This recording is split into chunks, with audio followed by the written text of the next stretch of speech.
స్థానిక విద్యుత్ భవన్లో పూలే 198వ జయంతి సందర్భంగా వేడుకలు ఘనంగా నిర్వహించారు. ముందుగా జ్యోతి ప్రజ్వలన చేసి పూలే పటానికి పుష్పమాలలు వేసి అంజలి ఘటించారు. ఈ సందర్భంగా ఎస్సీ సాల్మన్ రాజు మాట్లాడుతూ పూలే చూపిన బాటలో అందరం నడవాలని, ఆయన స్ఫూర్తితో ముందుకు సాగాలని పిలుపునిచ్చారు. ఈ కార్యక్రమంలో ఎగ్జిక్యూటివ్ ఇంజనీర్లు కెఎం అంబేద్కర్, పి శ్రీనివాస్, ఏవో ఫైనాన్స్ టి శ్రీదేవి, పలువురు వక్తలు ప్రసంగించారు. కార్యక్రమాన్ని త్వరగా రామకృష్ణ నిర్వహించారు. అలాగే నాయకులు M Ramesh, P Srinivas, R Bhimeswara Rao, Gangadhar Rao, P Vijayababu, Abbas, ఏడీఈలు కృష్ణరాజా, టి రాజ్కుమార్, ఏఈలు రాంబాబు, సురేష్, బీసీ సంఘ నాయకులు జి రవికుమార్, రామనాథం, మహేష్, పలువురు ఉద్యోగులు పాల్గొన్నారు.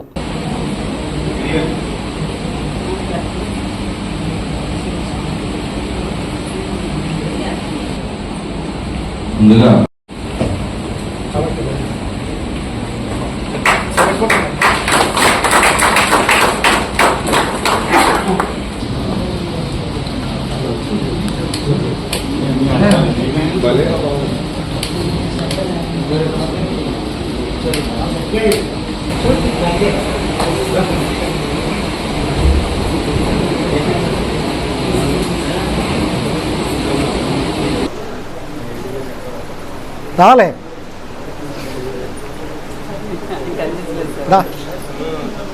ఎందుకంటే స్త్రీ పరిస్థితి ఎలా ఉండదంటే, స్త్రీ శత వయసులో అంటే మెచ్యూర్ అవ్వకుంటే అప్పట్లో జ్యోతిబాబులే ఉద్యమం చేపట్టిన ముందు మరి మెచ్యూర్ అవ్వకుండా స్త్రీకి పెళ్లి చేస్తారు. స్త్రీ పని ఏంటంటే అత్తవారికి వెళ్ళి అత్తవారికి సేవలు చేయడం వాళ్ళని, అంతేగాని చదువుకోవడానికి. ఇంకో విషయం ఏంటంటే స్త్రీ భర్తతో కూడా మాట్లాడుకోండి. చూడండి ఎక్కడ రాదు, చిన్న వయసులో పెళ్లి అయిపోతే అత్తగారింటికి సేవ చేయడానికి పంపిస్తారు. అత్తగారి ఇంటికి వెళ్ళిన తర్వాత పగలు కూడా భర్తతో మాట్లాడుకోవడం. అంతేకాదు స్త్రీ చదువుకోకూడదు. ఒకవేళ చదువుకుంటే మన భర్త హఠాత్తుగా చనిపోతాడని మరి ఒక నాకు స్ఫూర్తి జ్యోతిబాబు పూలే గారు.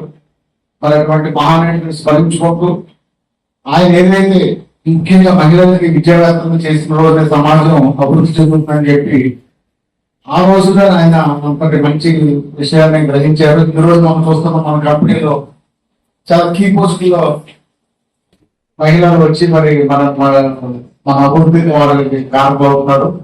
అలాగే ఆయన ఏదైతే బాధపడ్డారో సమాజంలో సామాజిక న్యాయంగా పొందాలని, ముఖ్యంగా జ్యోతిరావు పూలే మన ఆంధ్రాలో అంతకుముందు పెద్దలకు తెలియదు. నాకు తెలిసి ఒకటి బాబు జగజ్జీవన్ రావు, 2 జ్యోతిరావు పూలే, 3 రేపు 14వ తారీఖున డాక్టర్ బిఆర్ అంబేద్కర్. సో ఈ కార్యక్రమాలు ఏమున్నా సంతోషంగా వచ్చి వారిని స్మరించుకోవటం మన బాధ్యతని గుర్తు చేస్తూ, మరి ముఖ్యంగా ఈరోజు ఈ కార్యక్రమం జ్యోతిరావు పూలే గారి జయంతి సందర్భంగా మనం ఇక్కడ గ్యాదర్ అవడం, ఆ మహనీయుడు చేసినటువంటి